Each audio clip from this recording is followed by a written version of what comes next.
Most people have childhood memories of going to their first professional sports game. Maybe it was with a parent, and often it wasn't so much the game, but really the overall experience that left a lasting impression. Many youngsters, as they look out onto the field or court or rink, start to dream one day they'll be one of those athletes giving their all. But not Brett Fischer. I was 6 years old. I was going down to the games. My dad, he would always take me down to, it was Franklin Field at the time, which is before Veterans Stadium. And I remember being there and just how much fun it was for me. And from the time I did that, I said, I want to be a part of this the rest of my life. And then, I enjoyed playing sports. I played tennis in high school and I played basketball and all that. And, I did okay, but nothing like that. But it allowed me to know, like, hey, I'm not going to be able to go to the next level. Even when he was a child, Brett realized he didn't want to become a professional athlete. He wanted to become a trainer.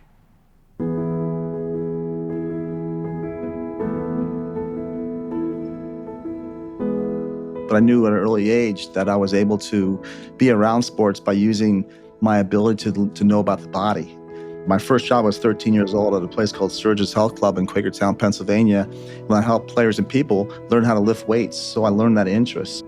And then when I was 20 years old, I applied for a position as a summer intern with the New York Jets, and I was the youngest intern the Jets ever had.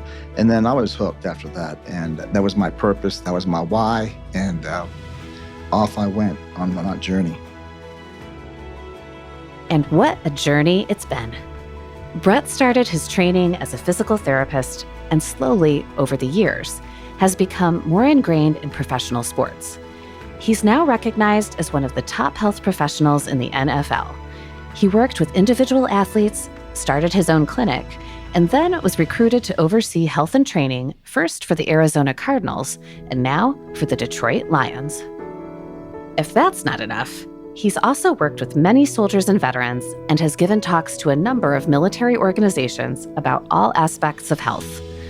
Oh, and he's also won an Emmy Award. In today's episode, our hosts sit down with Brett Fischer to discuss how an NFL team manages its health and performance processes, the admiration and respect that athletes have for soldiers, and they also find out how he became a successful infomercial creator. I'm Carrie Varouhakis, and this is Army Matters.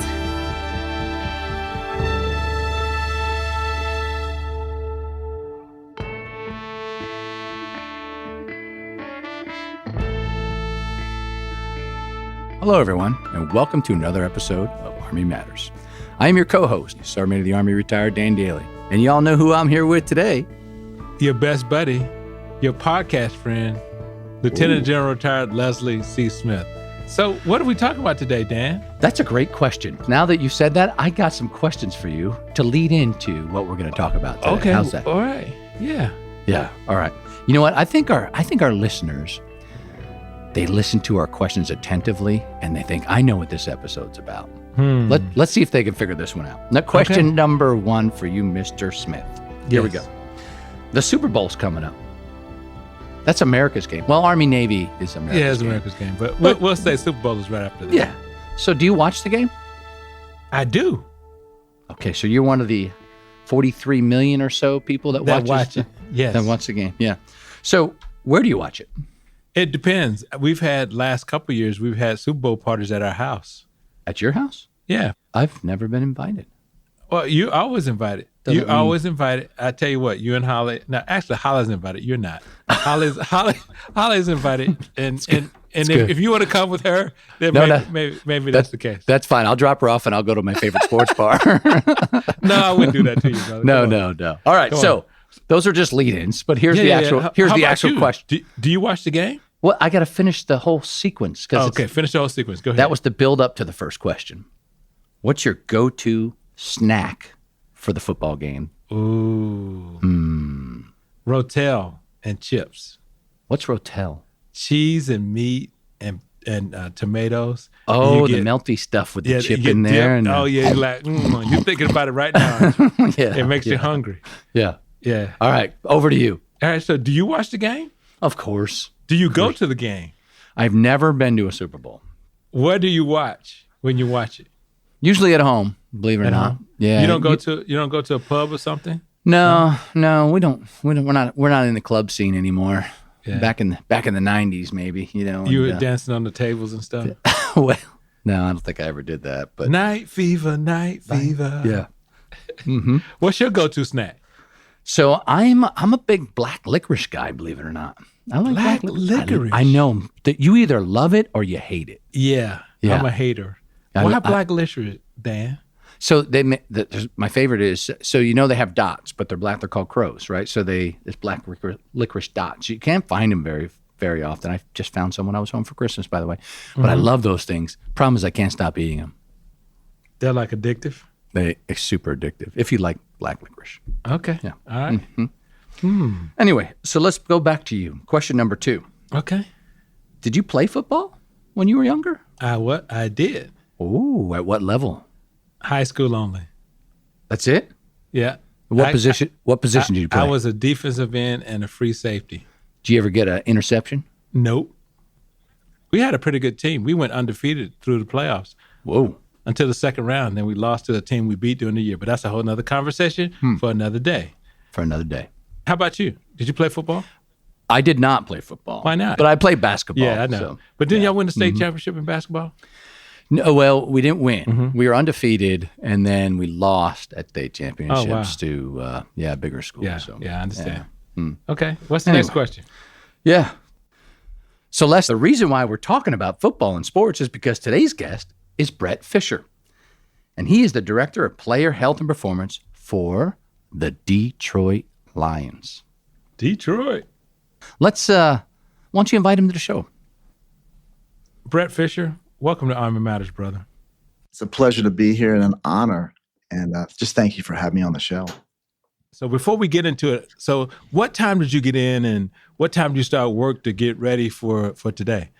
Yeah, we arrived about 3 a.m. here Detroit time, back after the game, and I went back to the Lions facility. I actually slept here last night in the massage room. We had to be up at 8 o'clock.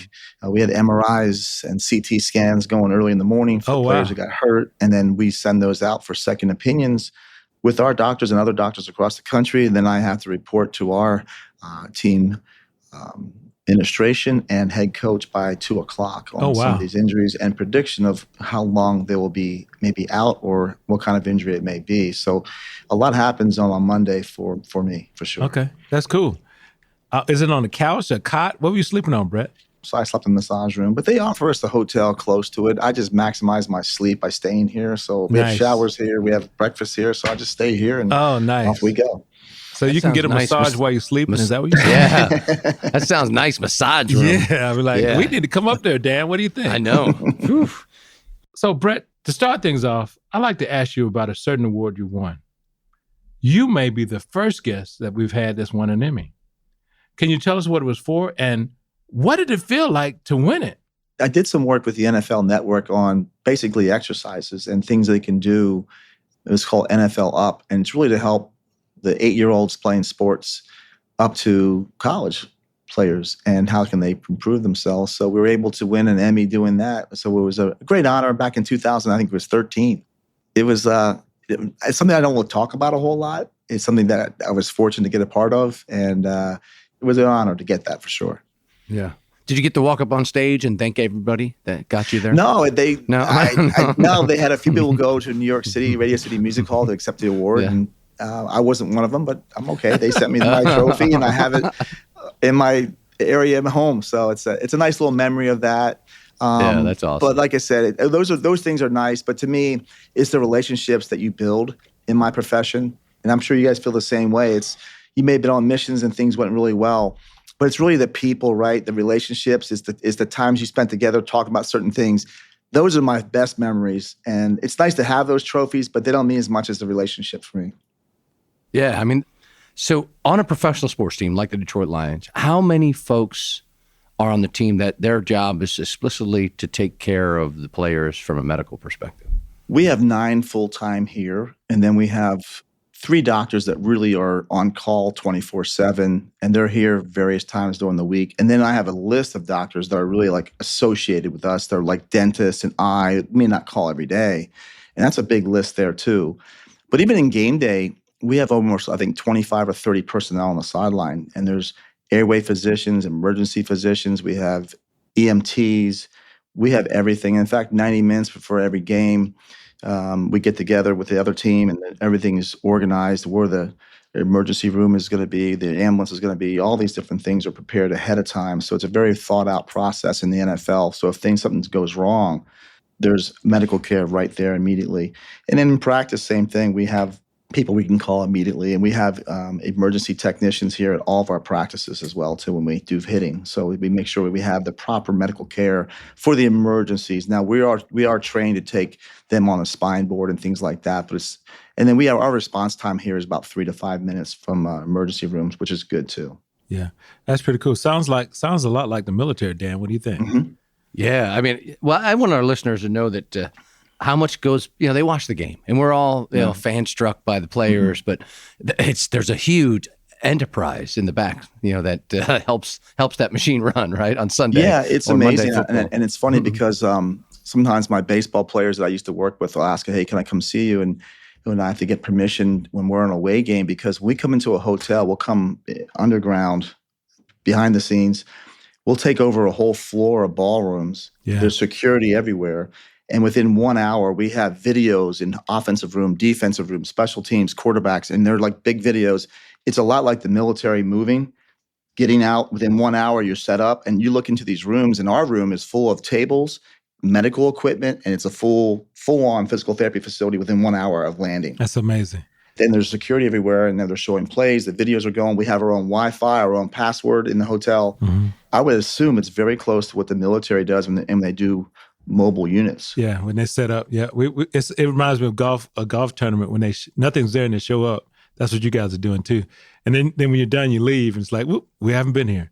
So, you've mentioned in previous interviews that Gary Gray was one of the most important mentors you've had. Now, who is Mr. Gary? Can you tell us about the time you stayed up late reading one of his books? Gary Gray, back in the 90s, was a man that came out and started just challenging the way we looked at physical therapy and medicine. And I took his course in 1997, I believe. And I was in San Diego, California. And my wife, after the first day, she saw me in the bathroom like at 2 a.m. because my 2 kids were with me. They were 2 and 4 at the time. And I didn't want to wake them up. And she goes, "What are you doing?" I said, "Everything I learned in physical therapy school is wrong. And this man has changed my world." I said, "He rocked my world." And it just made a lot of sense. So I went on to take many, many courses from him. And now he's probably the most famous physical therapist for there. They call him the father of function. He's invented a lot of products. And he has the Gary Gray Institute. And it's basically the song, the hip bones connected to the thigh bone. Mm-hmm. He basically made that come true. Okay. And why, and function, and really transformed the way people train. And it's going global. And he's been a big influence in my life to how I look at things. And you just don't look at things in a microscopic view, but a more broad view as well on how the body functions, and then go to the microscopic. And it's a game changer. And he's still working hard. And every time I see him, I always say I have 12 pages of notes when I see him. I just take notes because he's talking and I just write. Nice. Okay. So as a trainer and a health expert, you're involved in all aspects of the athlete's process. And as you say, you're intimately involved. Can you share with us one of the most inspiring athletic training stories you've witnessed firsthand? Someone got just a terrible injury on the field. And I think one of them may have been pitcher Kerry Wood from the Chicago Cubs. I don't know if you remember him. He had the big 19 strikeout in there. Yes. He had a torn rotator cuff that just took a year of that. And he was down to his last straw, and he finally made it back. And so much of the work that he did with me and his feedback kind of gave me new ideas on how to treat the shoulder and how to do things. He helped me become a better physical therapist. He challenged me so much in a way that he wanted to come back so bad. And I would stay up in the middle of the night or get up at 2 or 3 in the morning and think of ideas that I never thought of before. And looking back on it, he made me a better physical therapist. And to see him come back and play 3 more years after that was so rewarding to do that because no one gave him a chance to come back. And we still stay close friends to this day because of the time we spent together. So it's always a special thing for me. That's so cool. So you work with a lot of athletes. So who's been the most impressive athlete that you've ever worked with from a holistic 360-degree perspective? Fastest, strongest, best looking, and you can't pick Dan or I. So you got to pick somebody else. Yeah, I'd say probably one of the best athletes I ever worked with was Adrian Peterson, the running back. I didn't have him for long. Adrian Peterson. Yes, yeah. Okay. And we had him for a short time in Arizona, but just to see his athleticism, I remember even doing a dry needling on him in his neck area, and he had such big muscles. I was like, this wasn't like needling a typical neck. It was like needling a thigh. And but what a great man, nice man. But he had everything. He had the physique, he had the ability, the change of direction, the speed, the power. He was probably the most impressive athlete I've ever worked with. And he played quite a long time in the NFL. Yeah. So I'm sure there's another athlete from Arizona that you work with a lot, like a wide receiver that everybody knows. You know, one of the most unique athletes I've worked with that had the total package was Larry Fitzgerald of the Arizona Cardinals. Yeah, I'm surprised you didn't mention him. I wouldn't say Larry was the best athlete. Yeah. But what Larry has is the strongest mindset. Okay. And his will and his ability to be, to improve, to adjust and make adjustments. And I think that's a huge part of anybody in the U.S. Army, NFL, or life is your ability to make changes. When life throws you a curveball, can you adapt? And every year, at the end of the year, Larry would come to me and say, "How do I look?" I said, "What do you mean?" He goes, do I look old? Do I look good? I said, "You still look good." He goes, because every year he'd call me about 6 weeks after the season. He goes, "All right, tell me how I am as a leader. Tell me as I'm a receiver. What can I do better?" Like he asked certain people in his life, I wasn't the only one, that he trusted, that what can he do better? On all levels, as a person, as a leader, as a receiver, everything. And it was just amazing to be around him, to see the details and how he does it. And his emotional intelligence and his ability to communicate with other people was amazing. So he taught me so much as a person as well. And I love him to this day. We still stay in touch as well. And to see all the accolades, he just got another accolade of Man of the Year for somewheres. And I can see why. He's just an amazing person. Yeah. Well, you mentioned Army, so I wanted to pull that string. Can you remember the first Army or military veteran or service member you ever worked with as a health professional?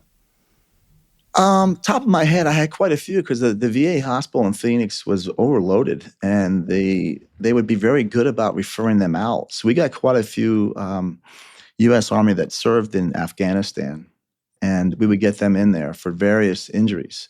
And that was amazing. And I know my athletes were all amazed too. It's funny because the athletes idolize the military, and the military loves the athletes.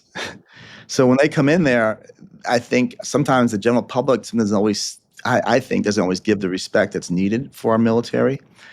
But to see these athletes respond the way they did, they were like in awe of these men and women, or what they did. You know, so many of our service people, that's their job, and they're so humble about it.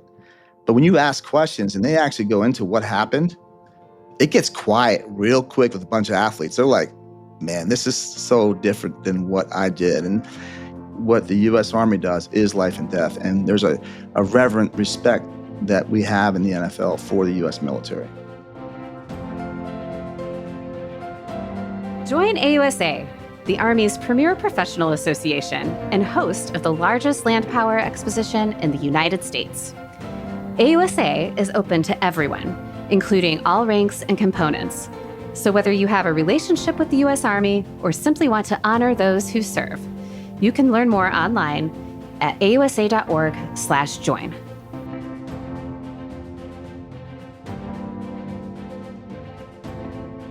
Welcome back to Army Matters. Now, Brett, you've spoken here previously at AUSA, as well as other military functions.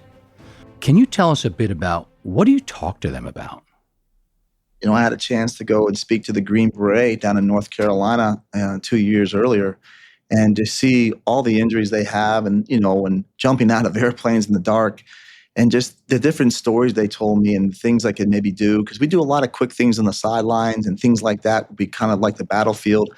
And just the ability to kind of share those was important, but also to see the holistic approach that the U.S. Army is taking now, I think is so neat with the mind, body, and spirit, because you cannot separate those three if you're treating. If you want to treat anyone, military or professional athlete, you got to treat all three if you're going to be the most effective.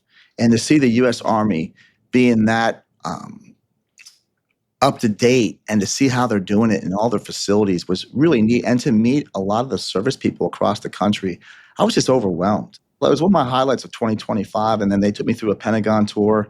And it just really gave me such a reverence and I'm so proud to be an American. What did you specifically talk to them about? What they can do to help rehabilitate some of those injuries, and what can they do to possibly do things on their own in the gym to prepare themselves to maybe mitigate further injury. And because a lot of them like to work out, but they go, I just don't quite know reps and sets or what exercise I should do or what kind of stretches should I do for this particular situation.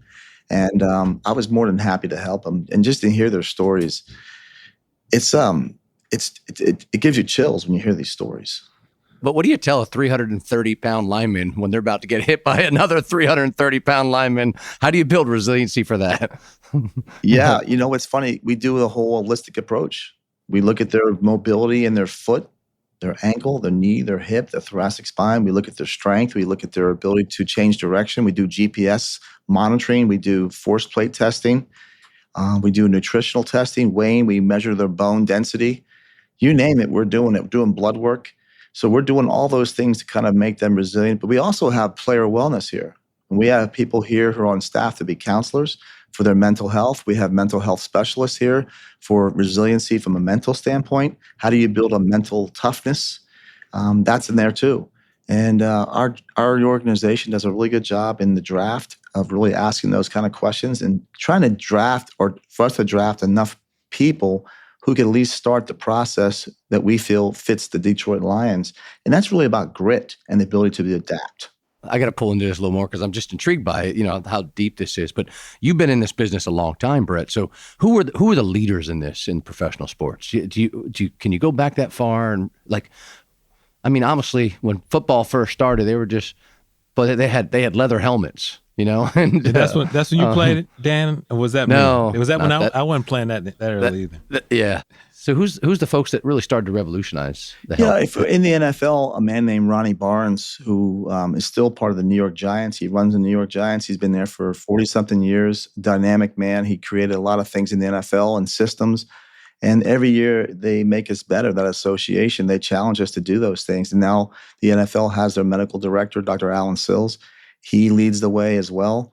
And there's always constant research. Every year we get together for a week on NFL Health and Safety Summit to increase that, but also increase our knowledge. But also they send out information all the time to us to keep us up to date. So it's a fun job for me because I get to work with all kinds of different doctors and therapists and trainers and try and put this all together to make our team as healthy as possible. So, we talk about mental health, and you sat on we really have been focusing on mental health and focused on a greater emphasis in the Army. What specific programs do you oversee that aid your players' mental health? Yeah, we have two groups here. We have a player performance area of wellness, and they're more of a counselor that are here every day, all day. There's 3 of them. And then we have 2 sports psychologists that are licensed that are on staff. There's just 1 here every day.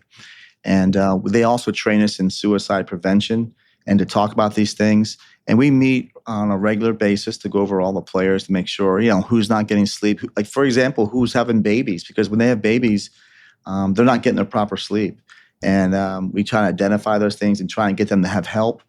And I think it's so important. And then our sports psychologists will do talks right before workouts, like a 5-minute talk on little exercises that you can do to build resiliency or things that focus on more performance oriented, not necessarily something that's going wrong in your life, but hey, how can I focus more on the game. They'll do that as well, but they'll also work with people that, are going through usual problems or anxiety and things like that. So when players go on the disabled list, as part of our requirement, they meet with our sports psychologists and they do some group training where they'll have other people who are also on the disabled list, and they can do some group time together and then share those moments. Because, our big thing is, these players do what they do. And unfortunately, most of them played that sport their whole life, and their identity is wrapped up in what they do. And then when that's taken away, it's really tough.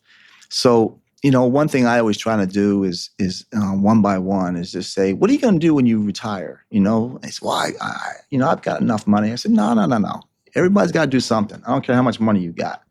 And I try and just instill in them that they're more than just a football player. They're a human being, they're a father, and their identity hopefully is not just in the NFL. And I always try and talk about their families, their situations, and just try and get to know them that way, because I want them to know that this is not going to last forever. And even like last week, we had a player show up late a few times, and we said, you know what? When you retire, you can't do this. The real world doesn't want people 20, 30 minutes late. They'll cancel your meeting. They'll cancel your appointment, because some of these guys have never been in the real world. They went from high school star to college star to NFL, and they don't really deal in the regular life, I call it. And I got to get them out of that mindset sometimes. Like, hey, in real life, you can't be late for situations. People are not going to tolerate that. And they're like, what? And like, yeah, they don't care. Yeah. So it's yeah. We have to go. But before we do, I have one question for you, Brett. Not only are you one of the top health professionals in football, but you're also an inventor. Can you tell us about the ab dolly? I mean, the ab dolly. Is that like a late night infomercial thing? They say necessity is the mother of all inventions, and that's so true, because I was working with back-injured people, and I said, this has to be something better. And I was in Phoenix, Arizona. I was driving the 60 freeway going eastbound. I never forget this. And I saw Country Club Boulevard, and there was a Home Depot. And I pulled off on there. I said, I got time. And I said, I think I get something I can roll around on and get my abdominals turned on. So I went down and I found the trash can dollies section. And I believe there must have been a camera on top that showed for shoplifting, because I was on the ground. I was rolling around and doing all these things. And the manager came out with his hands on his hips. He goes, hey, what are you doing? I said, I'm a physical therapist. I couldn't even finish my sentence. He's like, are you drunk? Get out of here. So I was like, I'm not going to explain myself. I bought this thing for like $25 that trash restaurants use to pull their trash out. And I happened to have a client who upholstered cars. I need this, and this. He upholstered this little dolly. So I got a meeting with Total Gym. They got me to American Telecast, which is out of Philadelphia, ironically. And they produce some of the biggest and longest winning, I call winning because it's still on TV, infomercials of all times. We've sold it now since 1998, I believe. So it's been about 27 years. And we still use it. We use it here at the Lions, and we use it all over the world. So Dan, hold on now. We got to get him to come bring the ab dolly and do an ab dolly workout for us. Yeah, ab dolly. You know, actually, I clicked on Amazon. I'm on it right now. Look on the screen there, bro. Ab dolly plus. Yeah, core abdominal. That's right. Yeah, ab dolly plus core abdominal for training system.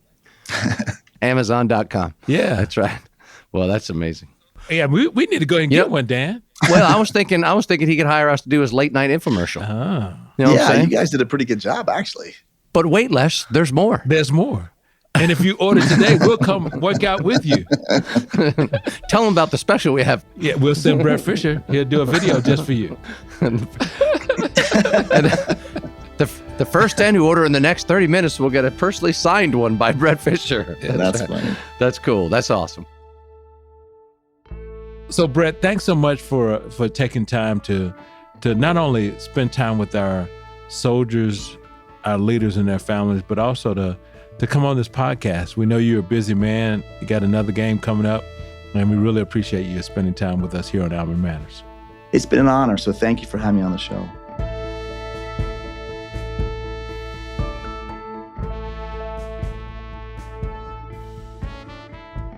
To all our listeners, thanks for joining us.